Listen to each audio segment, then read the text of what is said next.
नमस्कार प्रेक्षकांनो, मालिकेच्या आजच्या भागामध्ये आपल्याला पाहायला मिळणार आहे की पूर्वाने ऊर्जाला सांगितले की तुझ्या इतकी तुझी केस कोणीही स्ट्रॉंगपणे लढू शकत नाही आणि ऊर्जा सत्याची कास कधीही सोडायची नाही. कारण हर्षवर्धनकडे जर केस गेली तर हर्षवर्धन ते खोटारडेपणा आणणार आणि ऊर्जा पुन्हा अडकत जाणार. हे ऊर्जालाही आणि पूर्वालाही दोघींनाही चांगलंच माहिती आहे.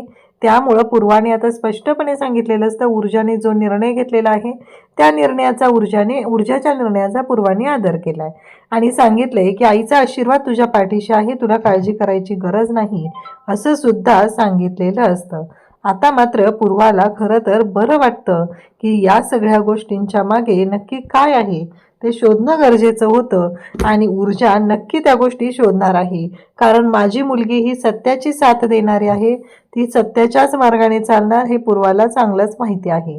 त्यानंतर इकडे आपल्याला पाहायला मिळतं की हर्षवर्धनने त्या गुंडाला फोन केलाय आणि तो म्हणत असतो की ऊर्जाने गोळी चालवलेली तू पाहिली होती का? तेव्हा तो गुंड म्हणतो की नाही. हर्षवर्धनच्या लक्षात येतं की काय झोल झालेला आहे, काय घोळ झालेला आहे. हर्षवर्धन म्हणतो की शुअर आहे तुला तिने गोळी चालवलेली तू पाहिली नव्हती? तेव्हा तो म्हणतो की हो, मला शुअर आहे तिने गोळी चालवलेली नाही. तेव्हा मात्र हर्षवर्धन म्हणतो की एक गोष्ट कर, आत्ताच्या आत्ता अंडरग्राऊंड हो, अजिबात कोणाच्याही नजरेस पडू नको, कोणालाही दिसता कामा नये असं म्हणत हर्षवर्धनने त्याला वॉर्निंग दिलेली आहे, त्याला सांगितलेलं आहे. आणि त्याच वेळेस नेमका शौर्य तिथे आलेला असतो. शौर्य विचार करू लागतो की आता हर्षवर्धनने कोणाला अंडरग्राऊंड व्हायला सांगितलंय. त्याचबरोबर ऊर्जाला पोलीस स्टेशनमध्ये काही क्लू हाती लागलेले आहेत. म्हणजे मी गोळी चालवली पण माझ्या बंदुकीतून सुटलेली गोळी ही विक्रांतला लागलेलीच नाही, ही गोष्ट ऊर्जाच्या लक्षात आलेली असते. तर हे सगळं ऊर्जा म्हणते की आता माझ्या डोक्यात क्लिक होऊ लागले की ते गुंड तिथे आलेले होते, त्या गुंडांनी बंदूक ठेवलेली होती असं म्हणत ऊर्जाला एक एक गोष्ट उलगडायला लागली. हे सगळं कशा पद्धतीने होणार आहे ते आपण पाहणार आहोत. त्यासाठी व्हिडिओ शेवटपर्यंत पहा. त्याचबरोबर चॅनलवरती नवीन असाल तर चॅनलला नक्की सबस्क्राईब करा. इकडे शौर्य ऊर्जाला म्हणत असतो की ऊर्जा प्लीज ऐकून घे माझं, मला काय म्हणायचंय ते ऐकून घे. ऊर्जा म्हणत असते की नाही शौर्य, माझी केस मीच लढणार आहे. कारण शौर्याचं म्हणणं आहे की डॅड तुझी केस लढतील, त्यांच्याकडे तो अनुभव आहे. पण ऊर्जा मात्र हट्टाला पेटलेली असते. ऊर्जाचं एकच म्हणणं असतं की काहीही झालं तरीही ही केस मीच लढणार आहे, माझी केस आहे आणि मी ती कशा पद्धतीने लढायची, काय करायचं हे सगळं मी ठरवेल. मला माहिती आहे की तुझे डॅड ही केस लढण्यासाठी तयार आहेत, पण मला असं वाटत नाही. आणि तेवढ्यातच आता पूर्वा तिथे आलेली असते. पोलीस तिला थांबवत असतात की तुम्ही नाही भेटू शकत असं पूर्वाला म्हणत असतात. तेव्हा मात्र तिथे शौर्य येतो आणि म्हणतो की ऊर्जाच्या आई आहेत, त्यांना भेटू द्या असं सांगितलं जातं. आणि मग शौर्य बरोबर ती बोलायला सुरुवात करते. शौर्य म्हणतो की मला कळतच नाहीये काकू, बघा ना तुम्ही एकदा बोला ना ऊर्जेशी, मी सांगतोय तिला तरी ऐकत नाहीये ती, ही केस ती स्वतःच लढणार आहे असं म्हणून हट्ट करून बसलीये, तुम्ही एकदा तिला समजवा असं शौर्य सांगत असतो. आणि तेव्हा मात्र पूर्वा म्हणते की हो मी पाहते काय झालंय ते असं म्हणत पूर्वा आता ऊर्जाला बोलायला येते. शौर्य तिच्याशी बोलत असतो. शौर्य सांगत असतो की हे बघा, काही झालं तरीही ऊर्जाची समजूत घाला, ऊर्जाला विचारा, ऊर्जाला तुम्ही समजून सांगा, तुम्ही सांगितलं तरच ऊर्जा ऐकणार आहे असं इकडे शौर्य सांगत असतो. तेव्हा मात्र शौर्याचं हे बोलणं ऐकून आता पूर्वा म्हणते की हो मी पाहते काय बोलायचं तिच्याशी, तिला काय समजवायचं. कारण ऊर्जाच्या बाबतीत पूर्वाला माहिती आहे की काहीही झालं तरीही ऊर्जाने जर का तिचा निर्णय घेतलेला असेल तर ऊर्जा माघार घेणार नाही, ही गोष्ट तिला चांगलीच माहिती आहे.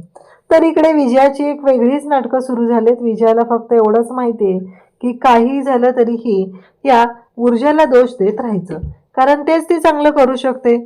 दुसरी कामं तर तिला काही चांगली करता येत नाहीत. लोकांना दोष देणं, लोकांना नावं ठेवणं, लोकांबद्दल अपशब्द बोलणं, याच गोष्टी तिला चांगल्या जमत आहेत आणि ती मनापासून त्या करत असते. आता इथे मात्र ऊर्जाने आपल्या नावाला बट्टा लागलेला आहे, ऊर्जामुळे हे सगळं झाले असं म्हणत ती दोष देत असते. तेवढ्यात आदित्य तिथे येतो. आजी विचारतात काय झालं, काही अपडेट मिळालं का, हर्षवर्धन किंवा शौर्यबरोबर बोलणं झालं का? तेव्हा आदित्य म्हणतो की मी त्यांच्याच फोनची वाट पाहतोय आजी, पण त्यांचा काही रिप्लाय आलेला नाहीये, म्हणून मी शांत राहिलोय. कारण आता जर मी त्यांना फोन केला आणि ते कामात बिझी असतील तर ते डिस्टर्ब होतील असं आदित्य सांगत असतो. तेव्हा मात्र विजया पुन्हा बोलायला सुरुवात करते. तेव्हा आदित्य म्हणतो की मला असं वाटतच नाहीये की ऊर्जाने खून केला असेल. ऊर्जा असं करणं शक्यच नाहीये. आजी सुद्धा तेच बोलत असते. तीर्था सुद्धा म्हणत असते की शक्यच नाहीये ऊर्जा वहिनीने असं सगळं करणं, कारण ऊर्जा वहिनी कशी आहे ते आपल्याला चांगलंच माहिती आहे. उगीच ऊर्जा वहिनीवर जर कोण आरोप करत असेल तर आपल्याला विचार करावा लागेल. इकडे पूर्व आता ऊर्जाकडे आलेली असते. ऊर्जा रडायला सुरुवात करते. ऊर्जा म्हणते आई मला नाही माहिती हे सगळं कधी झालं आणि किती वेळात झालं, कारण तेवढा विचार करायला मला वेळच नाही मिळाला ग तिथं. कारण तिथे विक्रांत आला, मी एका केसच्या संदर्भात तिथं गेलेली होते आणि या सगळ्या गोष्टी अशा पद्धतीने घडत गेलेल्या आहेत. हे सगळं जेव्हा सुरू झालेलं असतं, ऊर्जा मात्र आईला सांगत असते. आई म्हणत असते काळजी करू नको, सगळं व्यवस्थितच होणार आहे, मी आहे तुझ्यासोबत आणि मला खात्री आहे की तू असं काहीही केलेलं नाही. आता मात्र ऊर्जा आईचं बोलणं ऐकते आणि तिच्या लक्षात येतं की हो, आईचा विश्वास आहे म्हटल्यानंतर आता ऊर्जाला एक आधार मिळालेला असतो. हर्षवर्धन तेवढ्यात तिथे येतो. विजया म्हणते बरं झालं आलात तुम्ही. कसं आहे माहिती आहे का, यांचा विश्वास बसत नाहीये ना, जे खरं काय आहे खोटं काय आहे या गोष्टींवरती. आता तर यांना कळेल. आणि मग हर्षवर्धन सांगतो की हो, खून ऊर्जानेच केलेला आहे आणि तसं स्टेटमेंट ऊर्जाने पोलिसांना दिलेलं आहे. तेव्हा आजी म्हणते काय बोलतेस तू हर्षवर्धन. तेव्हा हर्षवर्धन सांगतो की हो, तसंच केलंय तिनं आणि तिनं स्टेटमेंट दिलेलं आहे. तेव्हा शौर्य म्हणतो डॅड काय बोलताय तुम्ही. ऊर्जाने स्टेटमेंट असं दिलंय की विक्रांतला लागलेली गोळी माझ्या बंदुकीतील चाललेली गोळी नव्हती, म्हणजे मी जरी गोळी चालवली असली तरी मी चालवलेल्या गोळीने विक्रांतचा खून झालेला नाही, असं स्टेटमेंट ऊर्जाने दिलंय. तेव्हा शौर्यला हर्षवर्धन सांगू लागतो की ऊर्जा पळवाटा काढते, कारण ऊर्जा कशी आहे आपल्याला चांगलंच माहिती आहे. ती एक वकील आहे आणि कायद्याच्या पळवाटा तिला चांगल्या माहिती आहे, त्यामुळे ती हे सगळं बोलते. तेव्हा मात्र विजया म्हणते बघितलं का, मला एक कळतच नाहीये की त्या पार्टीमधून बाहेर जायची गरजच काय होती तिला. ती बाहेरच का गेली त्या पार्टीमधून आणि तिने आपल्या कोणाला का सांगितलं नाहीये. आजी म्हणतात केसच्या कामासाठी. शौर्य सांगत असतो केसच्या कामासाठी. त्यावरती विजयाचं असं म्हणणं असतं की केसचं जर काम होतं तर एवढ्या रात्री असतं का केसचं काम. काहीही तुम्ही सगळेजण सांगत आहात. इकडे दिव्या मात्र आता आलेली असते आणि दिव्या म्हणत असते बरोबर आहे, शेवटी तू बट्टा लावलेलाच आहे. डॅडचं एवढं नाव आहे, एवढं सगळं आहे आणि तू मात्र डॅडच्या नावाला बट्टा लावलेला आहे आणि हे सगळं तू केलेलं आहेस असं म्हणत दिव्या तिला वाटेल त्या भाषेत बोलत असते. कारण तुझी ही पुढं पुढं करायची सवय आहे आणि त्याचमुळं हे सगळं झालेलं आहे असं म्हणत दिव्याने तोंडसूक घ्यायला सुरुवात केलेली असते. आणि तेव्हा मात्र इकडे जेव्हा सगळेजण बोलत असतात आणि त्याच वेळी आता असं घडतं की तिथं ऊर्जा आहे आणि त्याचबरोबर पूर्वा म्हणते की दिव्या बाद झालं. कसं माहितीये का, आपल्याला जर एखाद्याबद्दल चांगलं बोलता येत नसेल तर वाईट तरी बोलू नये एवढं लक्षात ठेव. कारण तुला असं वाटत आहे की तू जे काही केलेलं आहे तुझ्यामुळे हे सगळं झालेलं आहे आणि असं म्हणत तू ऊर्जाला दोष देत आहे तर हे चुकीचं आहे. तू ऊर्जाला दोष नाही देऊ शकत आहे. ऊर्जाची काहीही चूक नाहीये. मला माहिती आहे याच्यामध्ये ऊर्जाने काही केलेलं नाहीये आणि तुझ्या बोलण्यामुळं तुझ्या कुठल्या स्टेटमेंटमुळं काही फरक पडणार नाही असं म्हणत आता ऊर्जाला पूर्वाही बोलत असते.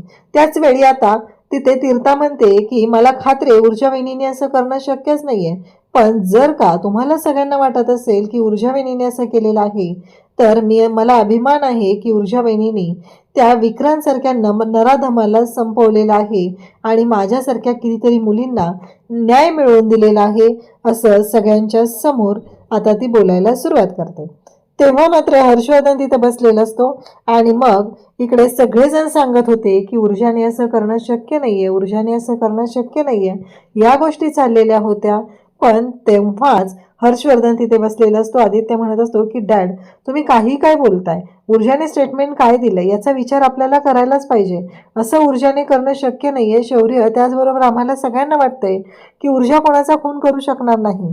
तेव्हा इकडे विजया म्हणते की झालं, आता स्वतःच्या तोंडाने कबुली दिली तरीही तुम्हाला आईसाहेब ऐकायचं नाहीये, नक्की काय आहे तुमच्या डोक्यामध्ये.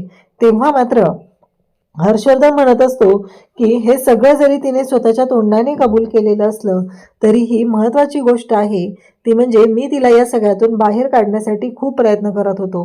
मी तिचं वकीलपत्र सुद्धा घ्यायला तयार झालो होतो, पण मॅडमना स्वतःवरती खूप विश्वास आहे, म्हणे स्वतःची केस स्वतः लढणार आहेत आजीलाही चांगलंच माहिती आहे, ज्या अर्थी ऊर्जाने हा निर्णय घेतलेला आहे त्या अर्थी त्यामागं काहीतरी कारण आहे आणि म्हणूनच ऊर्जाने स्वतःची केस स्वतः लढण्याचा निर्णय घेतलेला आहे. ही गोष्ट आजीच्या सुद्धा लक्षात आलेली असते. आजीला लक्षात येतंय की नाही, यामागे काहीतरी रिझन आहे, म्हणूनच ऊर्जाने हे ठरवलेलं आहे. आणि तेव्हा मात्र इकडे आता घरात वेगळाच गोंधळ चाललेला असतो. तीर्था म्हणत असते, ऊर्जा वहिनीने जर का त्या माणसाला मारून टाकलेलं असेल तर मी ऊर्जा वहिनीची साथ देत आहे. मला ऊर्जा वहिनीवर पूर्ण विश्वास आहे. ऊर्जा वहिनीनं जे काय केलेलं आहे ते अगदी बरोबर केलेलं आहे, कारण त्या माणसाला संपवणंच गरजेचं होतं, असंही बोलत असते. तेव्हा मात्र इकडे सगळेजण तिथं असतात. आजीसाहेब म्हणत असतात, हर्षवर्धन तू काय ठरवले? हर्षवर्धन आता हात झटकून रिकामा झालाय. मी काय करू? मी माझ्या बाजूने प्रयत्न केले होते. मी तिची केस लढायलाही तयार होतो, पण मॅडमना स्वतःवरती कॉन्फिडन्स आहे, त्यांना माझ्याकडून केस लढूनच घ्यायची नाहीये, असं म्हणत हर्षवर्धन आता स्वतःच बोलत असतो आणि सांगत असतो की नाही, म्हणजे तिची इच्छा नाहीये तर मी ही केस लढणार नाही, असं थोडक्यात हर्षवर्धनने सांगितलेलं आहे. मी ही लढाई लढण्यासाठी तयार झालेलो होतो, पण ती ऐकायला तयार नाही. तेवढ्यात आजी म्हणतात की दिव्या कुठे गेली? दिव्या दिसत नाहीये. तर दिव्या इकडे स्वतः चोंबडेपणा करायला, स्वतःच्या बहिणीची काळजी असं दाखवायला पोलीस स्टेशनमध्ये आलेली असते आणि पोलीस स्टेशनमध्ये येऊन तिने एक वेगळाच तमाशा मांडायला सुरुवात केलेली असते, ज्याची तिला नेहमी सवयच आहे आणि त्याच पद्धतीने तिनं वागत असते. तर इकडे आपल्याला पाहायला मिळतं ते म्हणजे एवढं सगळं झालेलं असलं तरीही आजीसाहेब तिची काळजी करत आहे. तिकडे शौर्य मात्र विचार करत बसलेला आहे. शौर्य म्हणत असतो की का ऊर्जा असं वागते? जेव्हा शौर्याच्या समोर सगळं सत्य येईल, शौर्याला कळेल की या सगळ्यामागे डॅडचा हात आहे, तेव्हा शौर्याची बुद्धी ताळ्यावर येणार आहे.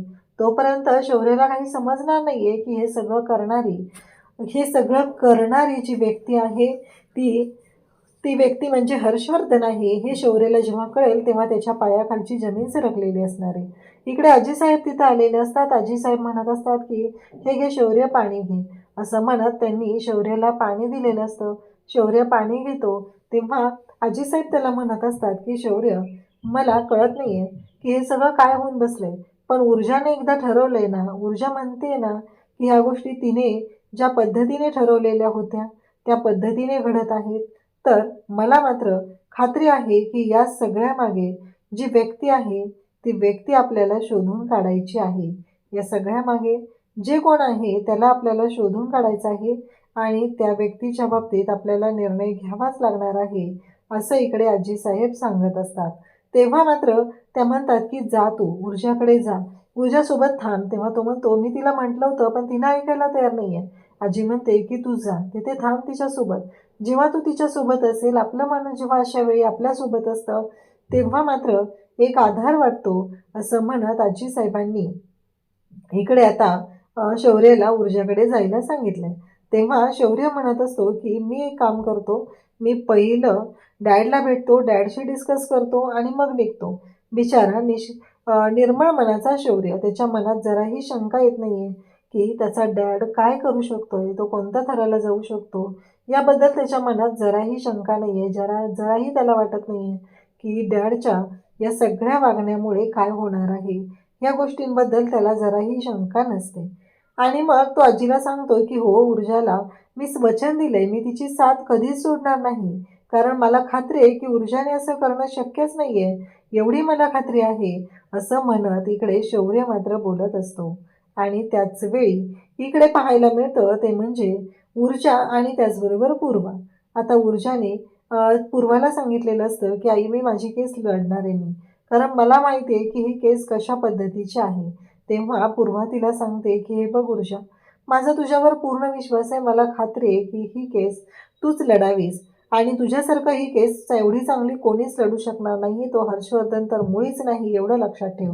ऊर्जा काहीही झालं तरीही आपल्याला सत्याची कास कधीही सोडायची नाही, ही गोष्ट कायमस्वरूपी लक्षात ठेव, कारण आम्ही सगळेजण तुझ्यासोबत आहोत आणि मला खात्री आहे सगळ्यांनाच वाटतं की ऊर्जा असं करणं शक्यच नाही.